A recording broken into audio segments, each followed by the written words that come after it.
Welcome to another episode of Washington in Focus. I'm the Center Square's state government reporter, Carlene Johnson, along with our investigative reporter, TJ Martinell, who's been uncovering some new information about a settlement within the office of now Governor Bob Ferguson going back to 2023 and some information that probably wouldn't have come out if not for his deep dive into this. So, TJ, tell us what you've most recently uncovered. Yeah, so this year I've been covering a Washington State Bar investigation into Nick Brown, our current Attorney General, and my impression was that this is the first time that this has ever happened before. It's state history. It actually isn't. There was a bar investigation that was launched into Governor Ferguson when he was Attorney General in 2023. That investigation was launched after there was a settlement with the Attorney General's office and a plaintiff suing the state. So this is a completely separate thing. What happened was a woman sued the state, and the governor's office, or the Attorney General's office, was found to have not turned over records to her attorney during the discovery process. And as a result, a King County Superior Court judge fined the Attorney General's office $200,000.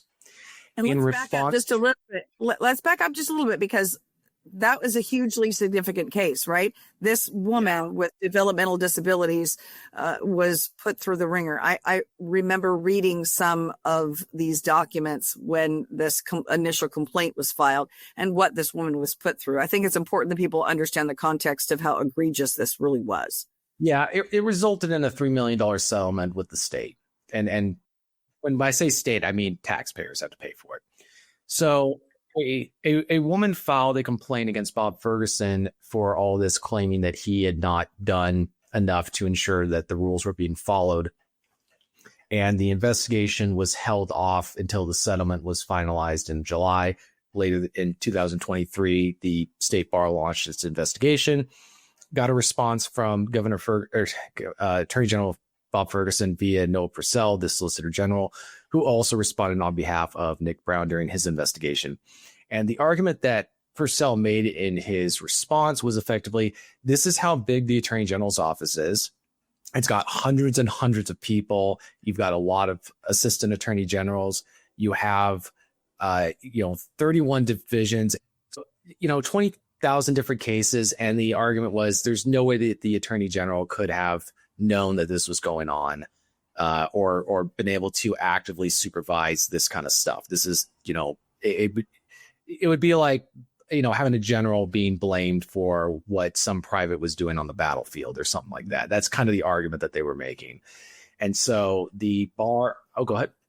No, I was just shocked in reading in your article. I'm going to read from this here because this blew my mind. And I think anybody watching this would probably be shocked to see. It says the AGO has 31 divisions, 800 assistant attorneys general, and more than 1,000 support staff. And then, as you mentioned, the AGO handles 20,000 cases at any given time, according to what they sent you. So, and that, again, that's all at taxpayer expense. Right. Yeah, it's a very, Washington State's Attorney General's office is one of the largest in the country. It's difficult to compare it to other states because other states have maybe smaller populations. They may be big geographically, but they don't have the same amount of people, or they're not involved in the kind of stuff that our Attorney General's office looks into. And on top of that, they have a lot of special assistant attorney generals. That's where you contract with a private law firm to do work on behalf of the Attorney General's office. And there can be a variety of reasons: conflicts of interest, lack of expertise, or something like that. So, but yeah, like saying, there's 20,000 cases going on. And so Purcell's response, his argument was, how could one person know that this was going on? And also talked about the investigation that was conducted internally afterwards to, see if this stuff doesn't happen again. Did anybody get in trouble over this? Or did we get to find out if anybody got in trouble over this? I mean, $3 million from taxpayers, obviously, to settle this and make it go away, which we are only now learning about. Did anybody lose a job or get a disciplinary report in their file? if there's any attorneys handling this stuff, no, they were not. There was no disciplinary action taken according to the State Bar Association. So I think that actually really raises the question of, with so many lawsuits going on, how many of these are, I would say, unnecessary, or just what's the purpose of suing? And so, for example, you've got how many lawsuits has Nick Brown filed against Trump? And I've looked through a lot of them. Most of them have to deal with federal funding, the state maintaining access to federal grants or federal, whatever it is, but it doesn't concern a state law. And it's, a lot of them don't concern undermining the state's sovereignty or the state's autonomy or states' rights or whatever it is. So the question is, right or wrong, you can always give an answer, but you have to say, maybe we should be focusing on not so many cases so that we know we can keep better track of what we're doing. Because when something gets this big, I mean, that does beg the question of maybe the Attorney General's office is just too big and needs to be reduced, and they need to reduce their caseload so that they can better oversee what's going on within their own office. We get to find out about these, complaints against lawyers or grievances against lawyers or settlements when they have to pay it out at taxpayer expense. That seems like that should be information that we, the taxpayer, know. I mean, why don't we get to find that out?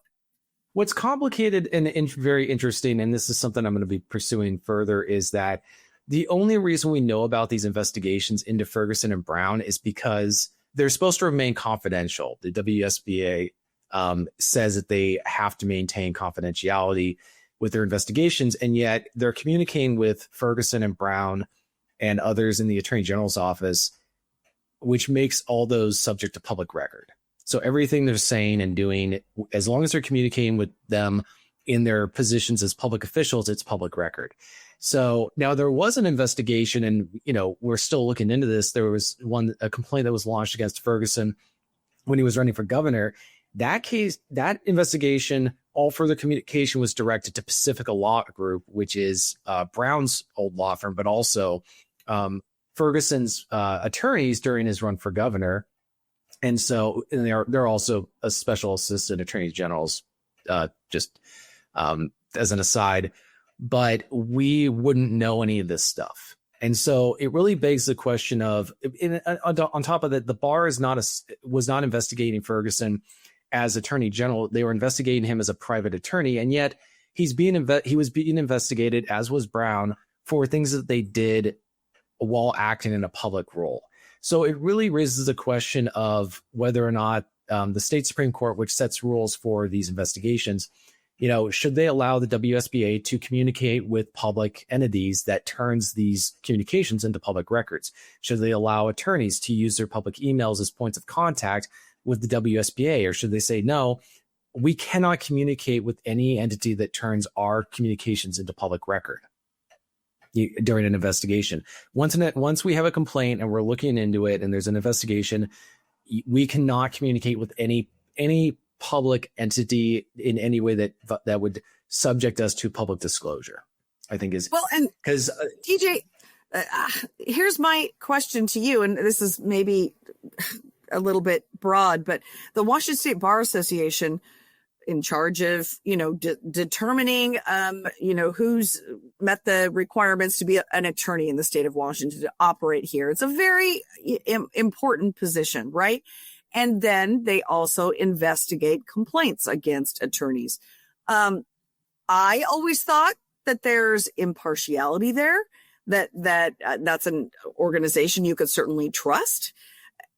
It seems to me, and maybe the last few times we've talked, that your stories have maybe cast a little bit of doubt on their impartiality and whether or not folks are communicating with the agencies and like the AG's office, they're investigating in an impartial way. Is that an okay question to raise? Is that not am I reading something there that you haven't also I think revealed? What's kind of I'd say frustrating is this overlapping of private and public. So for example, the State Bar Association is not subject to public records disclosure.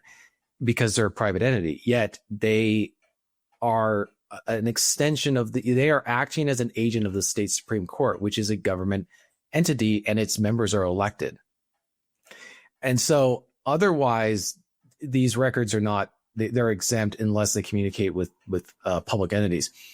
However, then you've got the attorney generals being investigated as private attorneys, but for actions they took while in the public office. So they're using public resources to defend them legally in a what's supposed to be a private investigation by a private entity against private attorneys. So I think that it would be fair to say that there needs to be some clarification about what happens when an attorney is being investigated for what they did in a public role. So if you're working for the government and you're an attorney and you do something that violates, like, for example, what if it was like a deputy prosecutor with a prosecutor's office, or somebody who's licensed to practice law and they do something in a prosecutor's office and they're being investigated by the bar, but their communications with them are through their public email. Like, it creates so many weird things that they should almost make sure it's segregated, saying, hey, you cannot give us a public email or a public address. Because I have an envelope from the State Bar Association to to then Attorney General Bob Ferguson that has confidential stamped on it, and yet I got it through a public records request. So these investigations, the state bar, when they communicate with government agencies over a confidential investigation, they are making it public. Like, they might as well. I mean, practically speaking, they should just CC the press on it if they're going to do that. Well, there's no difference. Yeah, but you're the only one who's paying attention to this. So they just have to CC you on this. So, no, I applaud you again for another incredible story, TJ. And I would direct our folks watching this today who want to read your article and others to thecentersquare.com/Washington and search TJ Martinell and this story, the latest investigation over this 2023 lawsuit. Taxpayers, there was $3 million of your own dollars to settle this, and nobody knew until this report. So thank you, TJ. I appreciate what you're doing, and thank you for watching another episode of Washington in Focus, along with TJ Martinell. I'm Carlene Johnson. Thanks for watching.